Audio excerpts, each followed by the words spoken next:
Hello, everyone. Can you hear me okay? We've had mic issues off and on during the thing. Okay, good.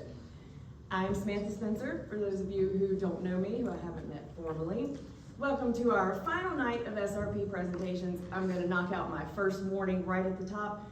I am a crier, and this is my last set of presentations because I am moving away. This is my last year at Gov School. There will be lots of crying. I'm not even going to pretend there won't be. So just know that I love these kids, but it's going to be bad. Okay, they've been warned too. So to go back to the regular start. Welcome to Senior Research Presentations. The kids have worked really hard, and I know you guys have worked really hard in supporting them, so thank you for all the work that you've put into this as well. To walk you through how this is going to go, the students will come up, they will start their slideshow up here. They're going to walk you through the research that they did during the annotated bibliographies that they all loved and asked for more of, but I said, you guys stop at 20. And they will go through all that information. Then they will tell you about their own experiment that they did and how they analyzed that with their statistics and then what they learned from it. They will then be done with the slideshow, but they are not completely done, so please hold your applause once they get to the question slide, because then each judge is going to ask the student one question and let them demonstrate their knowledge, show that they, actually are experts on these topics, because they are.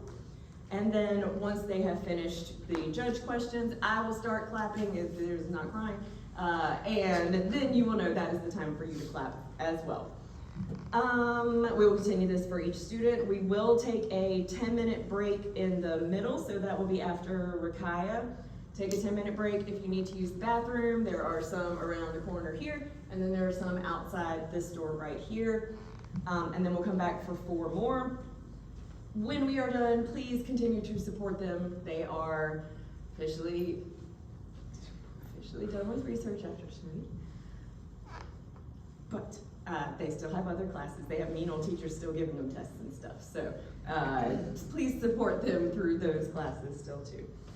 A couple of requests. One, most importantly, please make sure your phone is on silent. Make double sure, it was even mine one night, so make sure that your phones are on silent and you turn alarms off. It was an alarm for me. I also ask that you please stay the whole time. I know that a lot of your kiddos are going at the beginning, but please stay after halftime as well so that we can have that support for the second group as well. If you have to leave during a presentation, try not to.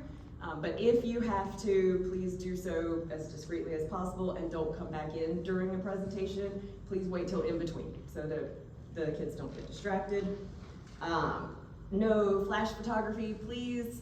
You are free to take pictures, but please don't video anything. I have my iPad going right there. This will be posted on the school YouTube tomorrow. So if we have it down, it is recording. Feel free to take all the pictures that you want. And then, yeah, that's it. Don't judge me for crying. So, to then switch to our judges. We have first Miss Jarrett, who teaches Earth Science and AP Environmental Science at Bassett and has 24 years of teaching and 3rd year judging for us. They come back, that's how you know it's good. We then have Miss Carlton, Assistant Principal at Bassett, and 12 years in education. And while this isn't her 2nd year, it is her 2nd night, so she still came back. We then have Mr. Owens, who teaches English at Bassett, and he loves it so much that he's taking the research job in Danville. So that's how you know that it's really good. He's gonna do this. And then we have Miss Carter here on the end, who is a retired middle school educator for 34 years, but the kids were already recognizing when they came in, like, oh, we see you at the school, aren't you on the school board? So she's also on the Martinsville City School Board and works for the Greater Aspirations Scholarship Program at the school. That's where the kids are seeing her.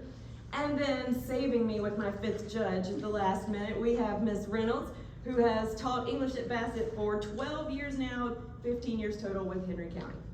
So, with no further ado, we will start with Ethan.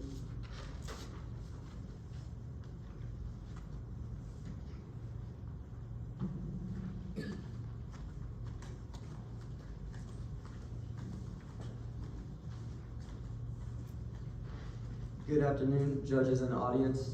Before we begin, I'd like to give a big round of applause to Miss Samantha Spencer. She is such an amazing teacher, and we're going to miss her so much. She's done so much for us the past few years. Thank you, Miss Spencer. Right after Martin years now, so there.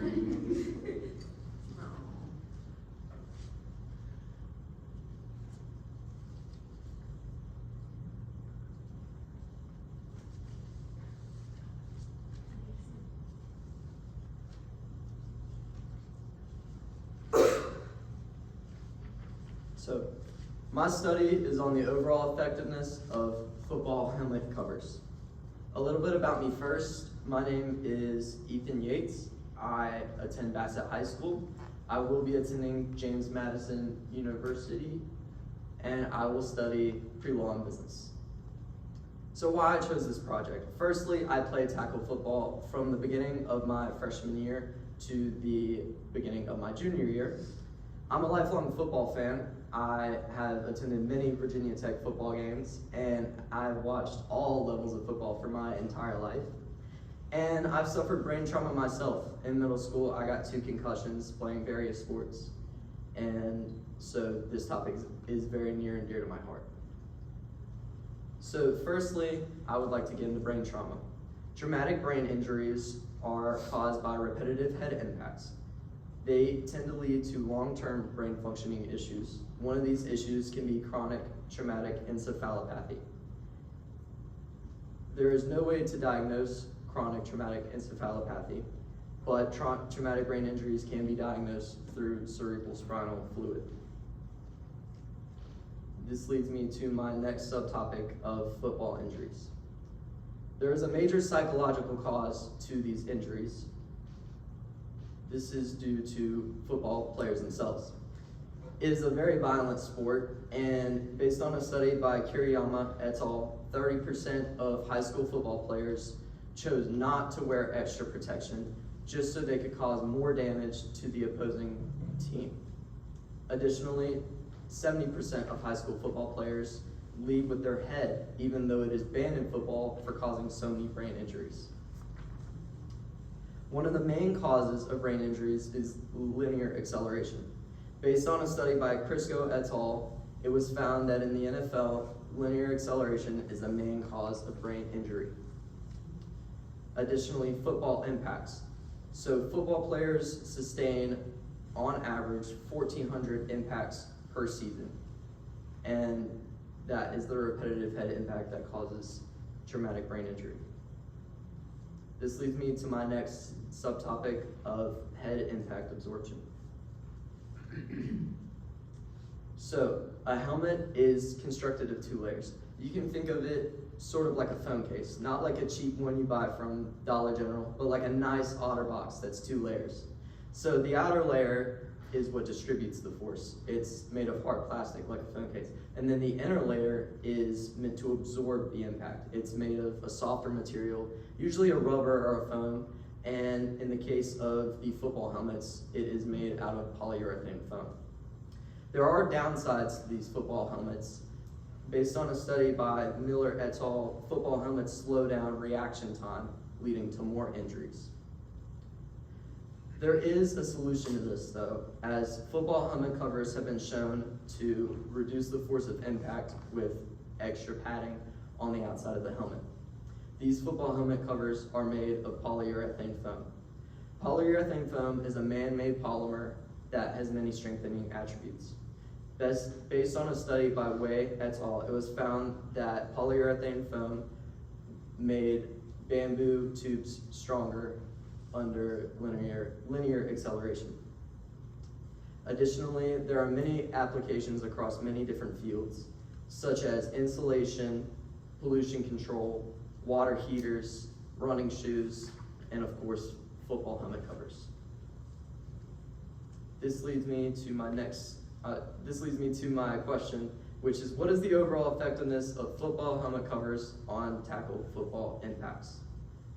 So for this, I want to define the overall effectiveness of football helmet covers. I conducted an experimental study where my independent variable was the amount of protection given to head forms, and my dependent variable was the survivability of such head forms. For this experiment, I utilized my iPhone 14 Plus, my school distributed iPad, I utilized cardboard, I utilized polyurethane foam, and a step ladder, and scissors. My sample size was 31 tests in 2 groups, so 62 total. And this is important because it has to be 30 per each to be a scientific experiment. This leads me to my procedure. So firstly, I created the helmet shell with no foam. And then I dropped these helmet shells with no foam with the head form from 7 feet. I then created the helmet shell with foam, which I then dropped again from 7 feet. My null hypothesis was that the group with foam would suffer less damage or the same amount of damage as the group with no foam. My alternative hypothesis was that the group with foam would suffer more damage than the group with no foam. These are represented in the p-values. So analyzing results, I found that 48% of tests with foam were damaged, whereas 38.7% of tests with no foam were damaged. For this, I utilized a 2-prop z-test, where my p of f value was 0.48 and my p of nf value was 0.387, which we saw previously in the percentages. My confidence interval was 95%, and I failed to reject my null hypothesis. In summary, the purpose of my study was to find the overall effectiveness of football helmet covers. I found that the covers were not as effective as I originally thought they would be, and this means that more studies need to be conducted before they can be standardized and implemented across all levels of play. There are multiple limitations to my study, such as sample size. In a perfect world, I would have conducted this experiment 1,000 times in each group. Bias, I dropped it from 7 feet, but as there was no machine to drop it from 7 feet, there could be a discretion of a couple millimeters within the drop. And then a lack of funding. If, in a perfect world, if I had $1 million, I could get people to help me, and I could have had a much bigger experiment. And there were other limitations, such as if my hand was shaky and it went off course a little bit and it caused it to rotate, that could have caused it to be damaged in a different way. This leads me to my conclusion. I believe that future research needs to be conducted, which focuses more on the longevity and effectiveness of these covers, and more specifically, testing one cover multiple times instead of testing a bunch of covers one time, because a player isn't going to be switching out the helmet covers every time they suffer an impact. I'd like to give a big thank you to my family, Miss Samantha Spencer again, the judges, and the audience. Questions?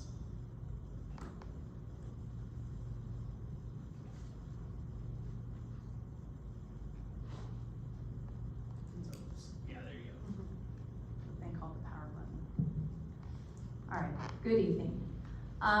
My question is, are there any drawbacks associated with the new foam insert that may impact them being adopted by whether it be high school, college, or professional teams? Yes, ma'am, there definitely are. Thank you for the question, Ms. Jarrett. These football covers, they're not weightless. Everything has weight, and this can slow down reaction time, causing more injuries to occur. And that would change as you go up in the level of play. It would be much easier to accommodate for the weight at a higher level of play, such as an NFL player, rather than a little league player. So what might be some of the potential long-term neurological outcomes for players that use these consistently, that use the helmet covers consistently? Well, these covers have not been around long enough to know what that could be, but I would say that it would give players a better chance of not suffering traumatic brain injuries and not developing CTE. Very nice. I'm actually curious about the analog that you chose, being a coconut. Can you go into like what made you choose a coconut and why a coconut over something else like a watermelon or something of that sort? That's actually a really great question. So originally I wanted to film a balloon with like a composite material that would harden, but then the balloon could suffer damage and that wouldn't be accurate. And when I tried to make it, I realized that I would need a lot of material, which I could not afford. And so that is why I decided to use a coconut. And there wasn't really anything specific that made me choose a coconut over a different type of fruit. It was just the first thing I saw when I went to the store. Hello, I actually wondered the same thing about the coconut. But my question is, you dropped from 7 feet, Yes, ma'am. so was that impact high, medium, low? That was- And then based on football players hitting each other, how would that impact the force? Yes, ma'am, definitely. So the force would be a lot more, obviously, with 2 football players hitting each other. I did not have the funding to create a machine that would have 2 objects hitting each other. And so I had to drop them from a set height. I chose 7 feet because when a football player is falling, that's typically the highest they're gonna fall from, like if they were to jump.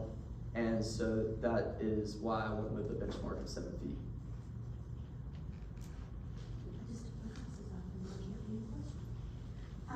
My question was, you made a comment about them not wearing them consistently, and part of the reason was cost. In going through this, did you come up with any other ideas that you think could be used?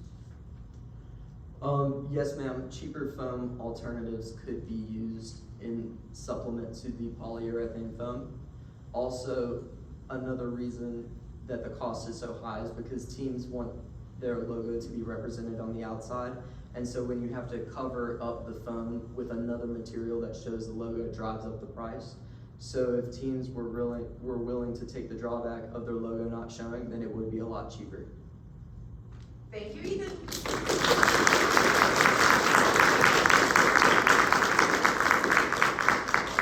Next up, we have Carson.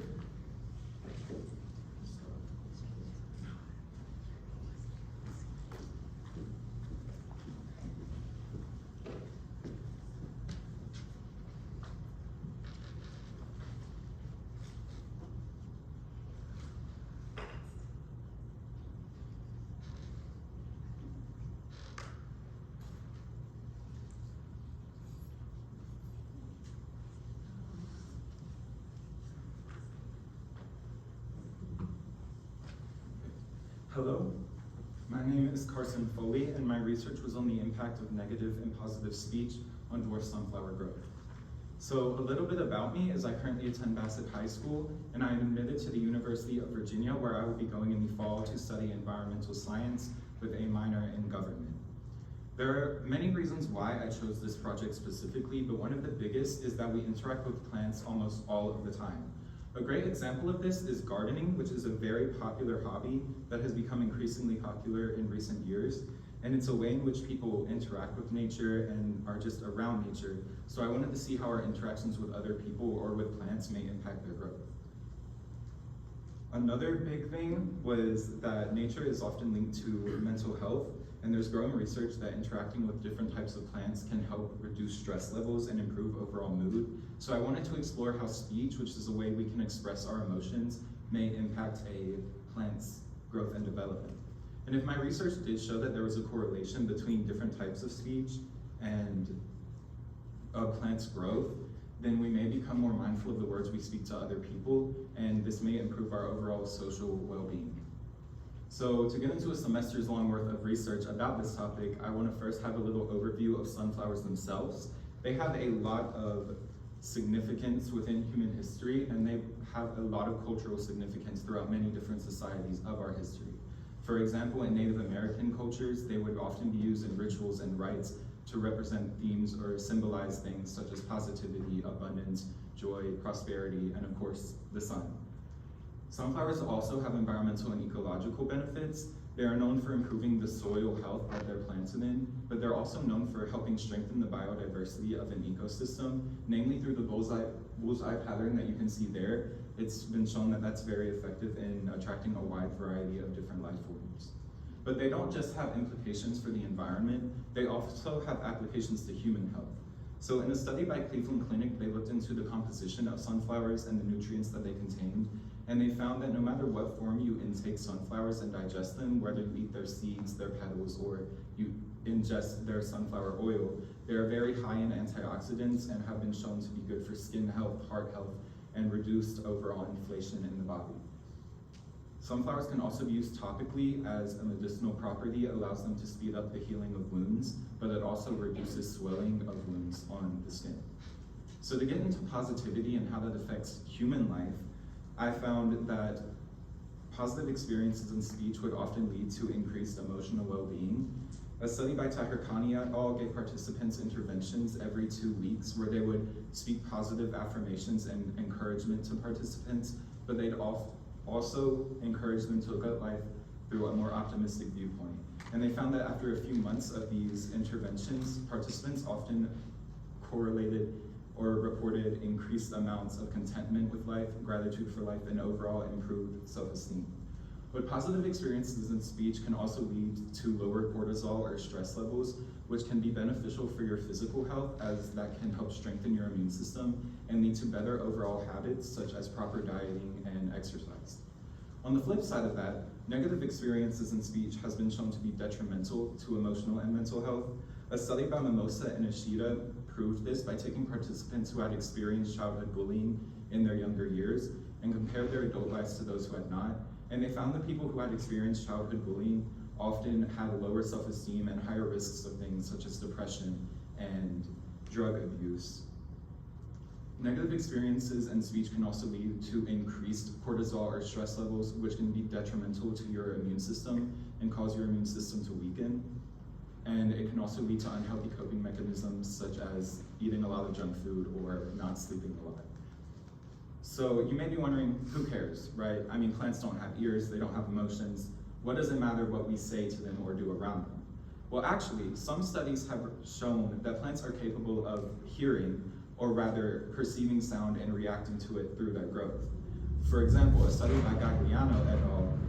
Played the sound of running water in the soil around different types of plants, and even though there was no increase in the moisture content of the soil, the plants would often grow their roots towards the sound of the flowing water and in larger abundances.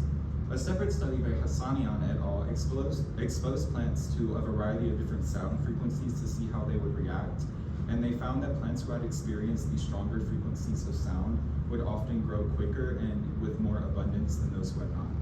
So this led me to ask, does positive and negative speech affect plant in similar ways as it does for humans? So to test this, I led an experimental study in which I sought to find whether positive and negative speech would impact the growth of sunflowers and height. And for my samples, I used dwarf sunflowers due to their quick growth and the limited amount of time I had to conduct my study.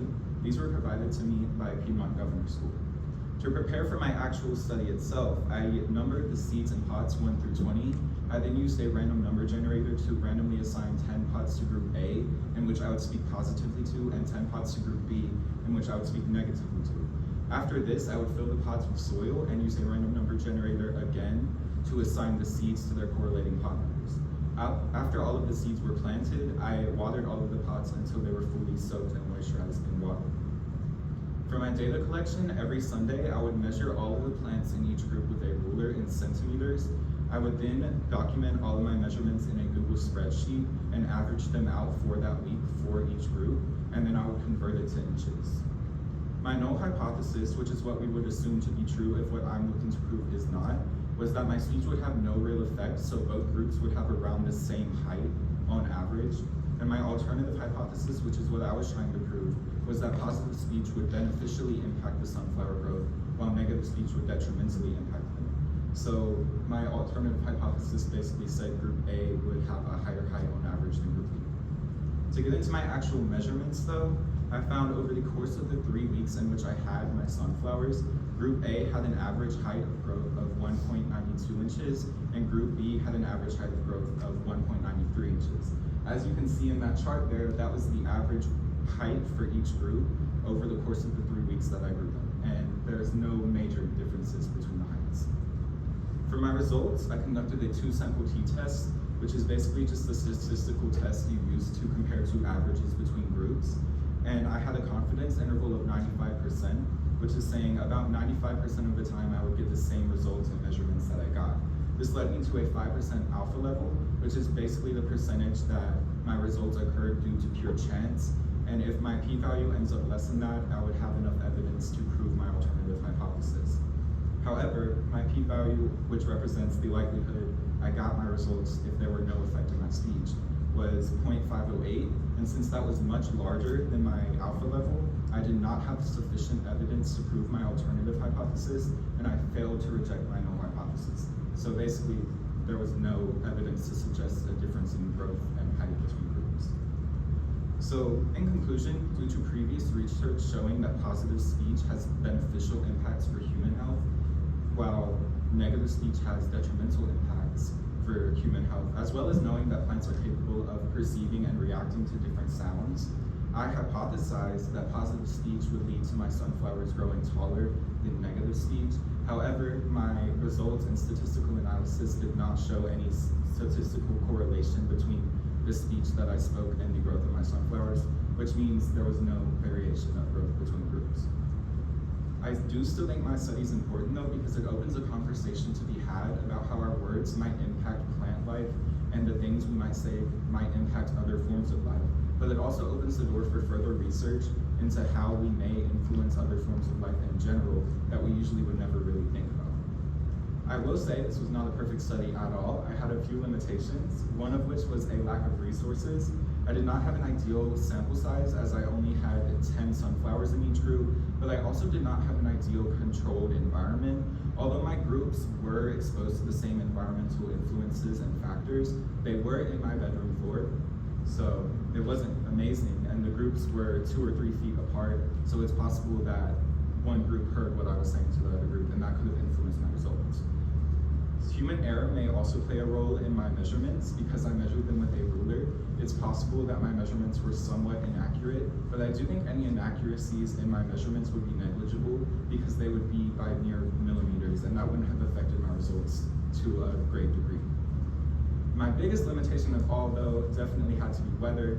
As I grew my sunflowers in my house and I used artificial lights to sustain their growth and allow them to photosynthesize, there was a winter storm that came through in February, and I lost power for 3 or 4 days, leaving all of my plants to wither and die due to frigid temperatures and a lack of light.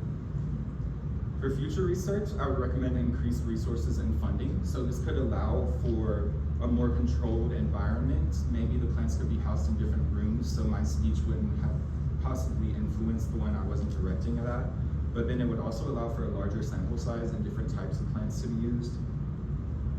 I would also call for improved measurement. As I only measured them in one way, I would recommend measuring the plants in a variety of different ways to get a better overall view of how our speech may impact them. But I would also maybe use advanced technology to see on the cellular level how much energy this group is producing in comparison to this group. I would also call for increased time, which would allow for repeat trials. And as we know, plants don't grow overnight. If my plants didn't die, then they wouldn't have had enough time to fully mature and blossom. So increased time for future studies would be beneficial for allowing plants to reach their most mature stage. I want to have a special thank you to my teachers for helping me with the statistics and the research itself. Thank you, Ms. Spencer.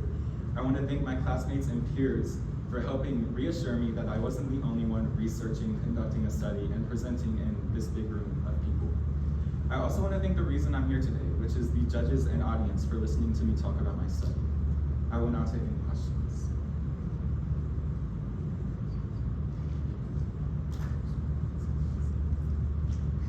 Okay, after you completed all of your research, was there anything in your research which might have formed an opinion on whether different plants or different sounds would make a difference, such as music or TV, as opposed to someone speaking to it? So the research that I did do I've seen some research being done that shows that things such as classical music can benefit a plant's growth, but the research I cited specifically talked more about the frequencies of sound.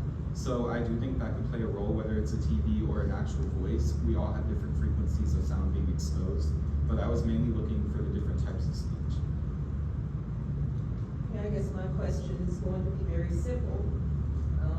Do you think that plants would react differently based on whether or not the voice was coming from a male or female? That's a really good question. Relating to the frequencies and different sound waves regarding the studies that I did look at, I do think louder sound waves, so if you had a louder voice or a higher pitch of a voice, it would have more of an effect on the plant growth.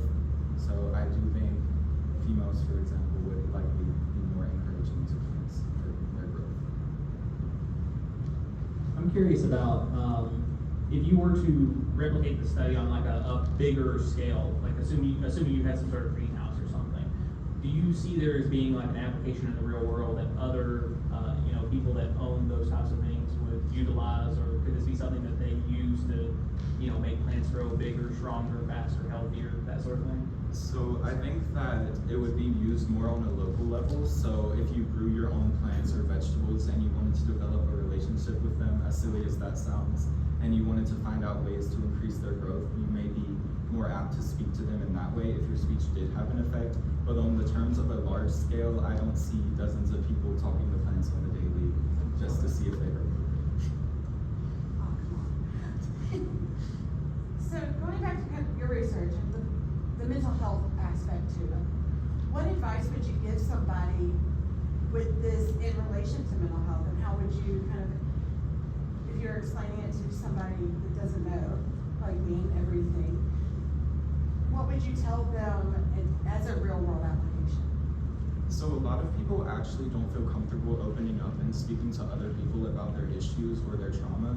So I do think this could also be applied if you just wanted to vent and let out your emotions to a plant. At least there's something to talk to and just get things out. So I would recommend for people to use it as a source of comfort instead of worrying about other aspects of this. Okay, in your opinion, based on all of the research that you have done, do you believe the frequency or the duration of the exposure influences how the plants respond to the positive or negative speech? I'm glad you asked that. I spoke to the plants for a period of 5 minutes each day, and I do think it's a mix of both, kind of, given the research that I did showing that frequencies did impact the plant's growth.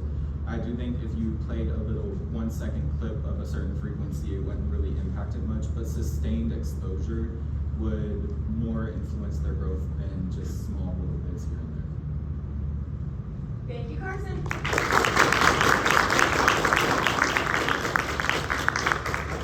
Next up, we have Issa.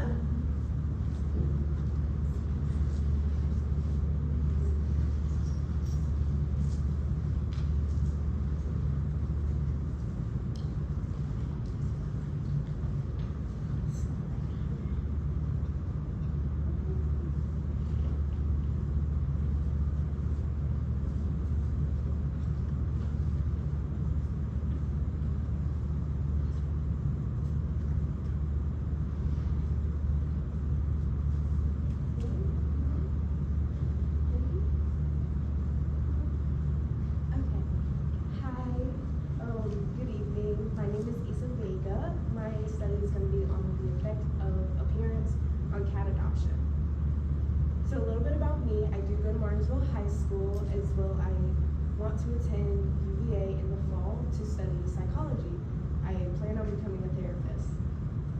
And a little bit on why I actually chose to study. I'm very much a cat person. I own a cat, he's my baby, and I love to dress them up. I dress up my own cat. My favoriteest picture of them is in a hot dog costume. I think this could potentially help cats get adopted quicker, as well as being applied to other animals. So to begin my research based on cats, I looked into human-cat relationships. A study by Hennessy had actually found that the blink slow blinking that a cat does is actually correlated to the emotional connection you feel with the cat. So blinking back to the cat will actually increase that connection, which leads to them getting adopted quicker. As well as cats are known for emotional support. Now, they aren't known as much as dogs, but they are still another contender. As well as senior cats and kittens are both beneficial to humans. Senior cats are known to be more of a calmer companion if you want someone laid back, and kittens are known to be extremely playful, so if you want a little rowdy guy, you get a kitten. And to look into why people adopt, buying can be extremely expensive. It can be anywhere from $800 to a solid $2,000, so it's not cheap. As well as a study from Blue Cross has found buying can be extremely risky. Sellers do not look into the health of your cat when you go to try to buy it, meaning a lot of people do in fact buy cats and they die months later because of an illness no one knew they had. And of course, animal therapy, which leads back into the point of emotional support. Again, they're not as known as dogs, but they are still another good contender. So in order for someone to adopt, they do have to be put in the shelter, and many cats are taken up as strays off the street. This can be due to the cat being injured or ill, and when strays are taken in, they can also be pregnant, which leads to kittens being born into the shelter, which is equally as bad. But another good way that they end up back, which is really common, is many cats are actually returned to the shelter. This is due to a lot of personal reasons. In a study by Johnson, they had actually found that a lot of people return them due to moving into an apartment and they're not allowing animals, so they are forced to surrender their cat to a shelter. And when they are not adopted, they are put into cages, which is immediately stressful for the cats. This has been found in another study by Hennessy, where when animals were put into cages, the cortisol levels immediately skyrocketed or dropped. This leads to poor health for the animal. As well as enrichments in shelters can either be too great or too little, which again affects the cortisol levels, and their health will decrease significantly. And last but not least, they are either euthanized. Another study had found that approximately 250,000 cats per year do get euthanized and do not make it out of a shelter. So for a little broad scope on my research, I did look into media and appearance. A study had looked at college students alone and had actually found that 9 out of 10 students are extremely addicted to their phone, leading up to about 12 hours a day being on their device. And when you're on your device for that long, you do come across some extremely persuasive ads like animal ads. And another study had actually found that when a person is looking at an animal ad and an appealing picture is attached, like a pretty cat, they are more likely to adopt that cat quicker than they are to an animal that doesn't have a cute picture. Which leads me to my research question of, does appearance affect cat adoption rates? So to begin off, my research did lead me to believe that if I had an appealing picture attached with the cat would get adopted quicker. So I set up an experiment with my control group being cats from previous years, and I would change newer cats that had just came into the shelter, and I would change their appearance by applying costumes, with my end appearance being the cat appearance and my dependent being the adoption rate. So I worked with the ASPCA staff, and they allowed me to use their cats that had just came in, and we emailed back and forth to set up times for me to go take the pictures, and for whenever I needed the pictures uploaded and when they did get adopted. I used 30 new cats in total. These cats had just came in, and I also took 30 previous cats. These cats were taken from the course of the last 3 years, and I used a systematic sample, which was every third cat down the line. These were also from the past 3 years. So this would ensure that there was no bias. It was all completely random, so my study would go smooth. So for my procedure, I had put the cats in costumes. You can see that little man up there. His name was FedEx. He was my favorite. I did not adopt him because I was biased. I would take little pictures of them, and then I would have them upload the picture on their website of the ASPCA, and then I would wait for them to get adopted, and when they were emailed for adopted, I would write that down. I collected all my data in an Excel spreadsheet, with the number of days that they were in the shelter, and the new cats and previous cats were separated into two different sections. So for my hypothesis, my null, which is what we assumed would happen just based on general information, was that the average day length, regardless of accessories or not, would remain the same. They are equal. My alternative, which is what I wanted to prove, was that there is in fact a difference if I put accessories onto the cats. So after I had done my experiment, I got the results, and the average day length for cats with the costumes was about 9.4 days, and then for my standard deviation, it was 7.46. And the cats from previous years, which were the ones without the accessories, was about 24.2 days and a standard deviation of 22.3. So for my results, I did run a 2-sample t-test, which was comparing two independent averages to each other.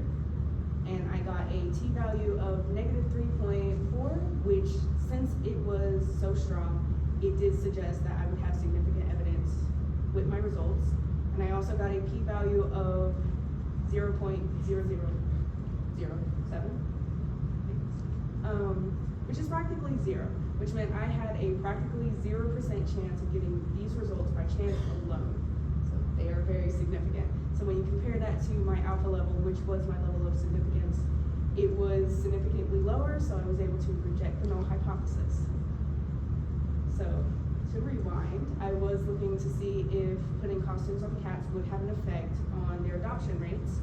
And while I did not find any research to support what I was looking for specifically, I did find a lot of research that suggested that humans are attracted to appealing pictures and things of that nature. And my study also proved that, as well as proving what I was looking for. I do think that these results can be applied to other animals, such as dogs, and it is extremely important for this to be able to happen. If cats can be adopted quicker, then there would not be as much overcrowding in shelters, and other strays can be allowed to be taken in, and other cats can get help that they need.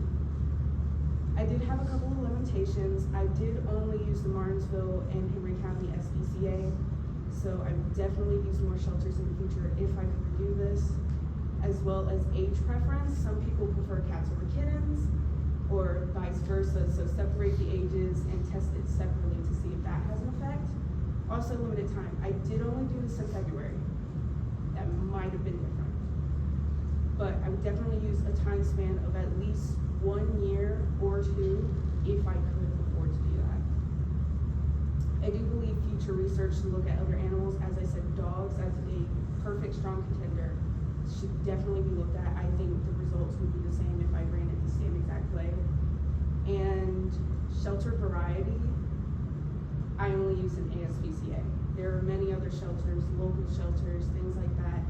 They all have different adoption policies that could also play a part into how people adopt, if it's enough money, things like that. So if you look into that in the future, the results could also vary. I would like to give a good thank you to Ms. Shannon Harrell for helping me out with all my statistics for the past year. I have that memorized to my core. And as well as Ms. Samantha Spencer, one of my annotated bibliographies completely deleted. I don't know what happened. I was 13 pages in, it was all gone. And so I was crying, and Ms. Spencer came, checked up on me, gave me money to buy something from the vending machine and looked after me. She didn't have to, but she did, and I love her for that, and I thank her for that. As well as the ASPCA staff for allowing me to use their cats and helping me in putting up with all of my emails that I sent them. And the judges and audience for being here tonight and listening to me talk about cats for like the past 10 minutes. I will now take questions. I am also a cat lover, so I appreciate all the cute little pictures you just showed us. My cat would never wear anything. He avoided that at all costs. He said, heck no. My question is, or I don't know if you were able to determine this or not, but were certain costumes, certain types of costumes more effective at attracting potential adopters? So I was not able to exactly look into that. How I picked the costume was actually on tolerability and head sizes. So the itty bitty kitties could only fit into, I think think the pineapple hat. That was the only one that fit on the kittens. And then a lot of them did not like anything on their head, so they would shake their head. And then they would kick it off. And I was like, okay, so you want to be in a bow tie. I got you. Because that's like a collar. There used to be 2 collars. So that's how I would separate it, how I chose it. But I don't know if anyone had an exact preference on that. Everyone seems to love the costumes as a whole. Thank you for your question. Okay, so you mentioned being on your phones and posting online. So what do you think the role of emotional appeal plays in the online adoption process? So, from what I actually saw when I went to the ASPCA to take pictures, was a lot of people would come in and request a meet and greet, which is when they would clear out the conference room, throw some treats, throw some toys in there, and you would have one-on-one time with the animal. A lot of people see it online, the animal that they have, call in. They're like, hey, can I play with this animal? And then you set up an appointment, you get to actually play and connect with that emotional appeal. So, knowing that you have that option, I do feel like that would help, and I hope I answered your question. And thank you for your question. I'm actually curious, for animals with disabilities, like, were there any animals with that in your research, or do you see any applications maybe for animals that have maybe a missing limb, missing eye, something like that? Is that a way to maybe get over some people's potential stigma with that, do you feel? So, none of my research, like I said, actually looked into the appearance with cat adoptions as well as dogs. I couldn't find anything on dogs, or I would have tried to apply that.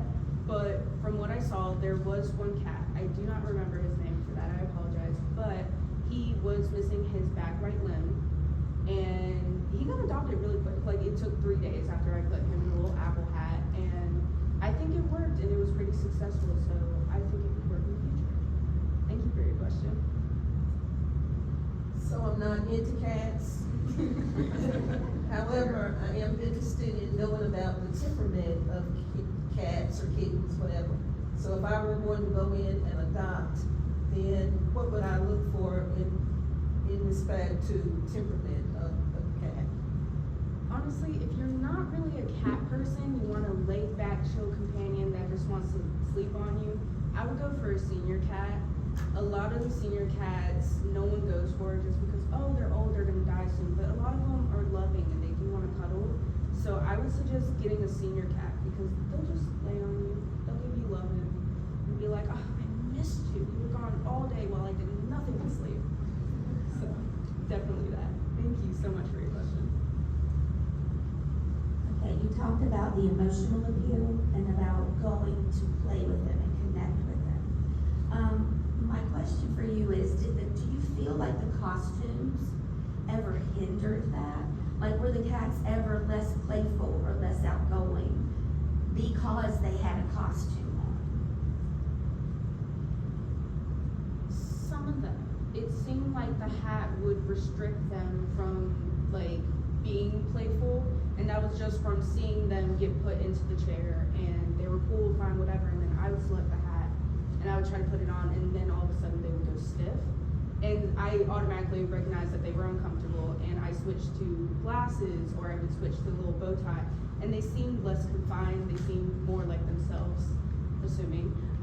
But I think it's just a matter of what they're comfortable in. So definitely that. Thank you so much for your question. Thank you, Issa.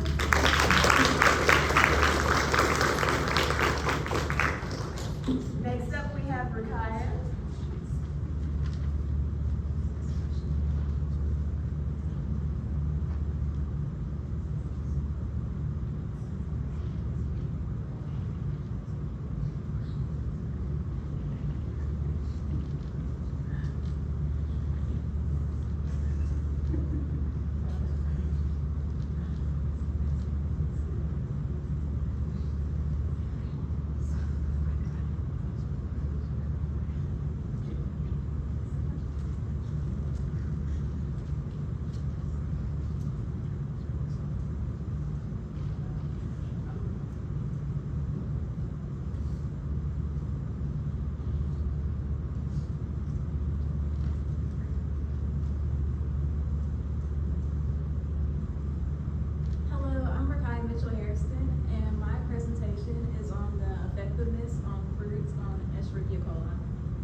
So a little bit about me.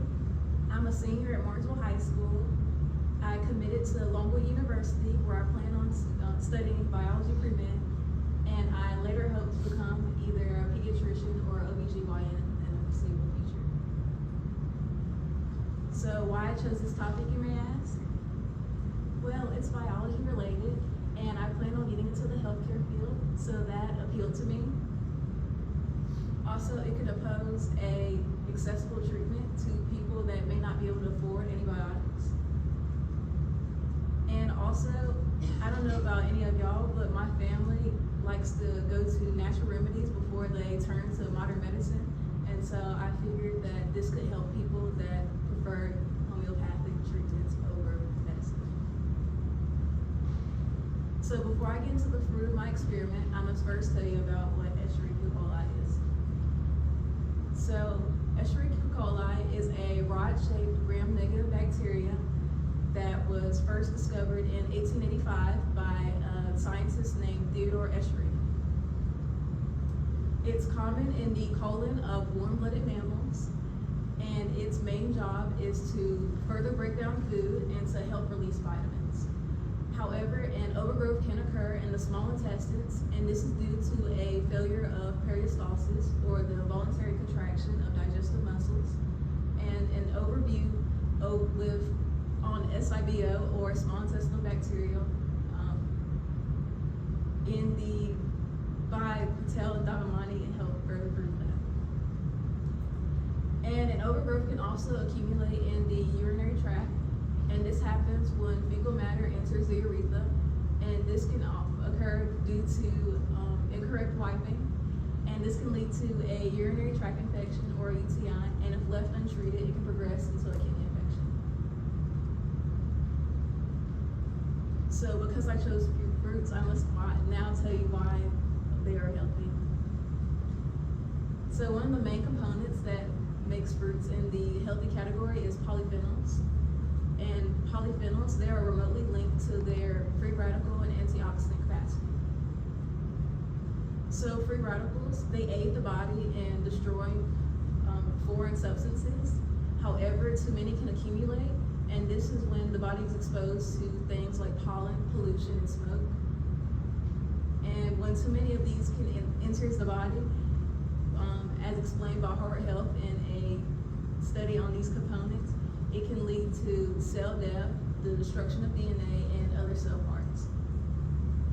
So antioxidants, their main job is to neutralize free radicals, and they do this by giving up one of their electrons to help stabilize them. And although they are naturally found in the body, we also gain a large variety of them by the foods that we intake.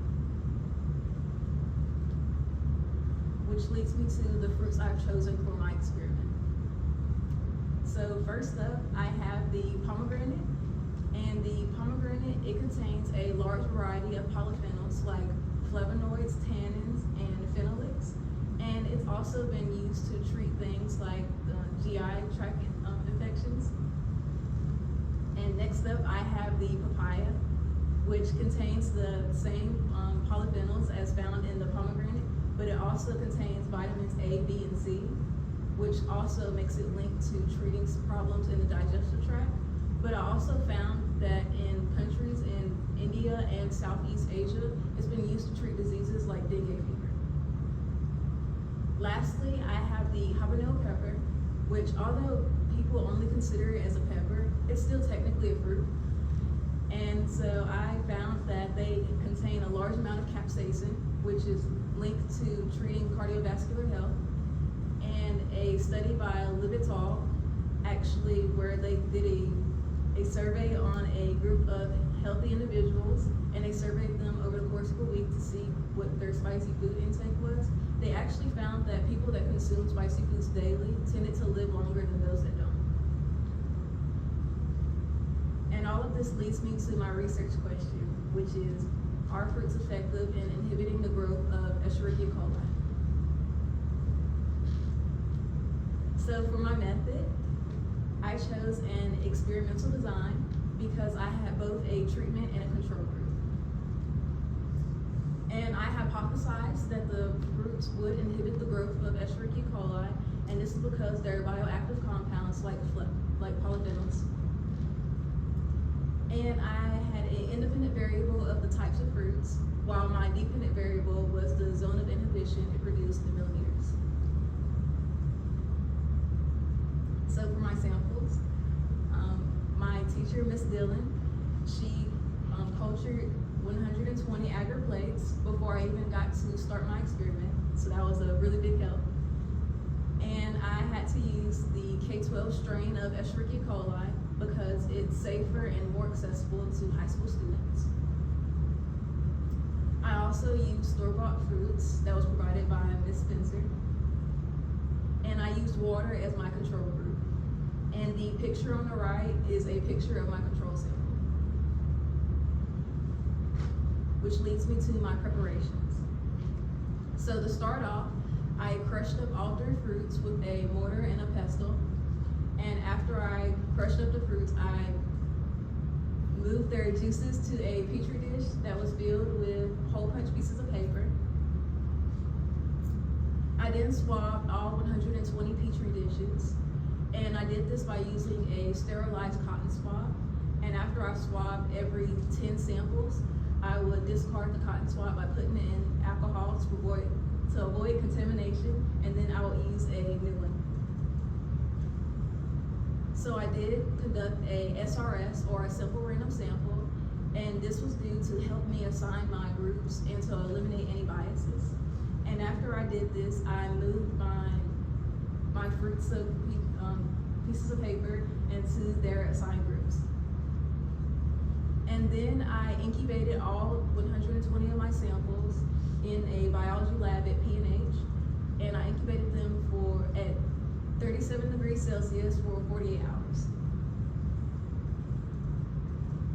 And for my data collections, I measured the zone of inhibition in millimeters, and the zone of inhibition is the circle around that does not contain any bacteria, and it's very apparent when you look at it because it'll be a completely different color than the bacteria that's on the petri dish. And I also used a ruler and an iPad to help me record and collect my data. But unfortunately, while my habanero pepper sample got contaminated somewhere along in my experiment, and it developed a bacteria called bacillus that is known to be floating around in the air. And the picture on the bottom is of my contaminated sample, and on top is of me and Miss Dillon looking at the zone of inhibition. Which leads me to my hypotheses for my experiment. So my null hypothesis, or the hypothesis I was trying to disprove, was that it would be no difference between all 3 of my groups. And my alternate hypothesis, or the hypothesis I was trying to prove, was that at least one of my groups would be significantly different. However, the habanero pepper is not on there because it was contaminated with the bacteria. I could not look for a zone of inhibition on it whatsoever. So for how I analyze my results, I saw that my papaya had an average of about 8.5667 in millimeters, and my pomegranate had an average of about 7 millimeters, and my water had an average of 0, and of course that was also my control. So I found that fruits on average, had a higher zone of inhibition than the water, and the graph on the right is a line graph to help represent my data. So I conducted an ANOVA test, or an analysis of variance test, because I was comparing 3 independent averages. I had a test statistic, or an F value, of about 41.924, which means that this large test statistic means that probably at least one of my groups would be significantly different. And I also had a p-value of about 1.78 times 10 to the negative 13, which is very close to 0. And this also meant that the results that I've gotten it was a near 0% chance that I got this randomly. when I compared it to the alpha level of 0.05, I found that I failed to reject the null hypothesis, which means that my alternate hypothesis, or that one of my groups was statistically different, was proven. And I ran a Tukey HSD test to see exactly which group was different. And upon running it, I found that my papaya and pomegranate groups were different compared to the water group. However, it was no difference when comparing both of them, which means that neither of them were more effective than the other. So in conclusion, I did find that fruits are effective in inhibiting the growth of E. coli. However, since I only used 3 fruits, I can't necessarily say that all fruits in general are effective against E. coli. And this study is important because it could pose an alternate treatment for people that don't really want to use use antibiotics. And it could also be revolutionary for modern medicine. So a few limitations to my study. One of the main ones was that I only used 3 fruits, and my survey or study was about fruits in general. And so I don't think, because I only used a small variety, that I can, say that fruits in general are effective against E. coli. And to block this, I would suggest using more fruits in the foreseeable studies. And I also used Palm's Wonderful Pomegranate Oreos, which contain variability because it contained things like mushroom extracts, which could have affected my study. So I would suggest using organic pomegranates. And I also had a contaminated habanero sample, and I had to completely throw that away. So I wasn't able to analyze my habanero pepper sample. And I would suggest using a sterilized environment to prevent any contaminations. So for future research, I would suggest using either vegetables or herbs to compare on E. coli to also see if they could possibly be effective. And also, I would suggest comparing it to antibiotics to see if it really is an effective treatment that can actually be used to treat people instead of having them turn to antibiotics immediately. And I will also suggest using other bacteria strains to also see if fruits could pose a effective treatment for those as well. And I would like to say thank you to Ms. Harrell for helping me with my math and helping me fix my graphs. Also to Ms. Benzer for giving me this project and for helping me with my presentations and for helping me for other things.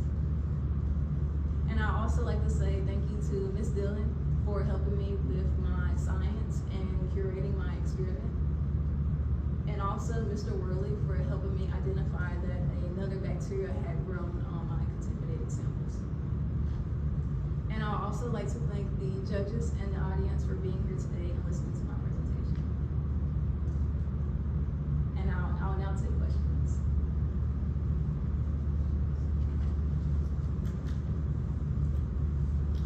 Hello. My question was, when you had you talked about the sterilized environment would be one thing you would suggest next time because of the complications that you had.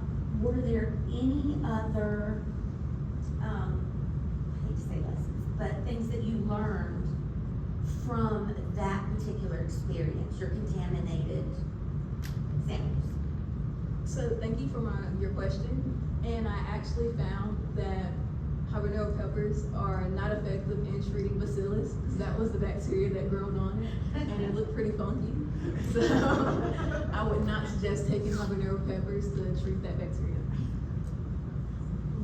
What do you think would have happened if you had used fruits that had high acidic content? Well, actually, thank you for your question, but I thought that pomegranates, because of their high acidic capacity, I figured that they would be more effective I did not find that. In fact, the habanero pepper beat that by a little bit, but, you know, it wasn't really a big difference. So I don't really think that it would be a bigger difference than using the fruits that I had provided. You mentioned the antibiotics. I'm curious, when you're looking at the usage of this, is there maybe an option beyond just, you know, the doctor telling you to go home and eat an apple or something of that sort? Is there potential to maybe use this to sort of make medication that's not necessarily, you know, lab-based, but it's more based on these types of fruits, vegetables, herbs that you mentioned earlier?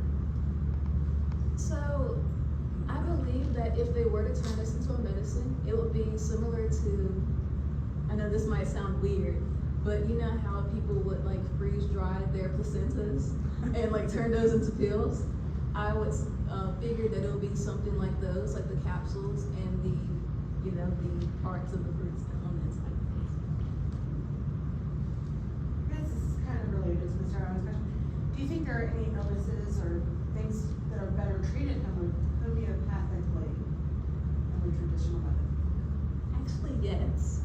I might be a little bit biased on this because of how my family feels about this, but growing up, whenever like any of me or my siblings had really bad fevers, I found that whenever my mom would like cut up potatoes and put those in our socks, it helped draw our fevers out really fast and effectively. So I think potatoes can also be considered that. Thank you for your question. All right, my question, do you think there's a link between culture or religious background that influences trust in homeopathic remedies?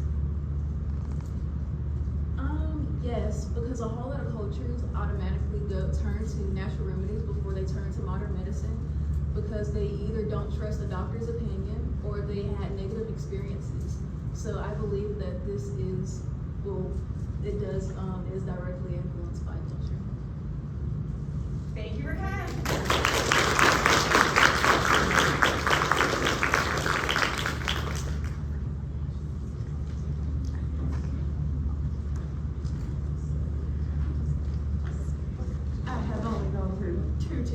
Thank you very much.